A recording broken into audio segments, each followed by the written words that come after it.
Hi everybody, good evening. Today special కాకరకాయ fry and వంకాయ, ఆలుగడ్డ, మునక్కాయలు వేసి చింతపండు పులుసు. కాకరకాయ ఫ్రై చేస్తున్నాను.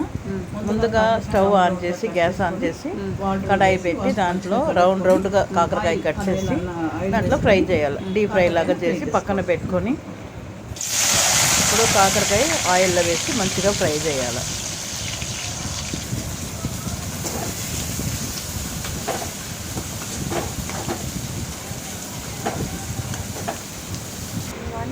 మంచిగా ఫ్రై అయినాక మిక్సీ జార్లో కొబ్బరి, కారము, ఎల్లుల్లిపాయ, పసుపు, ఉప్పు అన్నీ వేసి మిక్సీలో పౌడర్ చేసుకోవాలి. తర్వాత కడాయి పెట్టి అదే నూనెలో ఈ కాకరకాయ వేసి ఈ పొడి అంతా దాంట్లో వేసి మంచిగా ఫ్రై చేయాలి.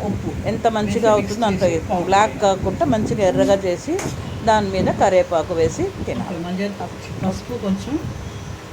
పసుపు వేసేసి పొడి చేసినప్పుడు మిక్సీలో పౌడర్ అయింది. పొడి అంతా దాంట్లో కడాయి పెట్టి దాంట్లో పౌడర్ వేసి కొంచెం ఎర్రగా అయినాక కరివేపాకు వేయాలి. తర్వాత ఆ కాకరకాయ కూడా దాంట్లో వేసి మంచిగా ఫ్రై చేయాలి.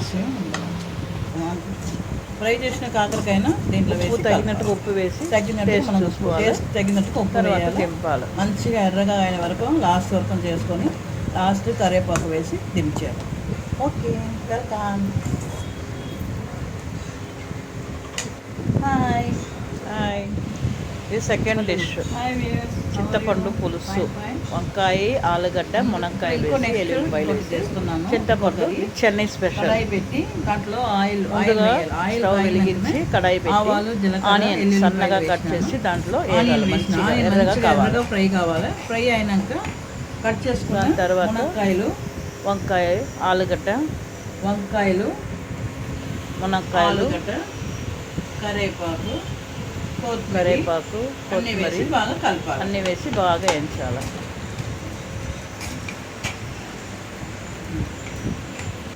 ఆలుగడ్డ, టమాటా, మునక్కాయలు వేసినాను. మంచిగా వేగింది. ఇప్పుడు టమాటా వేసి దాంట్లో మంచిగా వేగినాక టమాటా వేయాలి. టమాటా వేసి టమాటా కూడా మంచిగా కలపాలి. మంచిగా అది కూడా ఫ్రై కావాలి. ఈ సర్ప్రైజ్ ఇది ఎవరైనా సెలెక్ట్ చేయండి ఏ కూర అని. మీరే చెప్పాలి ఏ కూర చేస్తున్నాను. ఈ కూర గురించి ఎవరికైనా తెలిస్తే కామెంట్ చేయండి, టమాటా వేసిన లైక్ చేయండి, సబ్స్క్రైబ్ చేయండి. ఇప్పుడు మంచిగా వేగినాక పసుపు వేయాలి. కారము, సాల్ట్, ఉప్పు, కారం తగినట్టు సాల్ట్ 3 వేసి మంచిగా కలపాలి. కలిపినాక కారం, చింతపండు జ్యూసు దాంట్లో వేయాలి. వేసి మంచిగా మసాలా పెట్టాలి. మంచిగా ఫ్రై చేసి ఇప్పుడు వేగాలి. ఎర్రగా వేగినాక ఉడికిపోతుంది కదా, సగం ఉడికిపోతుంది. అప్పుడు చింతపండు పులుసు దాంట్లో వేయాలి. దీంట్లో కొంచెం ఇది చెన్నై కారం పులుసు, నిమ్మకాయ సైజు చింతపండు వేస్తే అంతే. కూర స్మెల్ మంచిగా రావాలి. అట్లా వస్తుంది, బయట దాకా వస్తుంది స్మెల్. దీనికి గార్నిష్ కరివేపాకు, కొత్తిమీర వేసి మంచిగా చిక్కగా మసిలినాక దింపేసాను. మునక్కాయలు వేసి లాస్ట్గా గార్నిష్ చేసుకోవాలండి. కొత్తిమీర, కరివేపాకు వేసి గార్నిష్ చేసుకుంటే తిన ఇంకో టేస్ట్గా ఉంటుంది. మీరు కూడా తిని కామెంట్ చేయండి ప్లీజ్. రెండు కూరలు రెడీ అయిపోయింది. లైక్ చేయండి ప్లీజ్. నా ఛానల్ CPK రేవతి 555 లైక్ అందరూ రండి తినడానికి. చేయండి. బాయ్.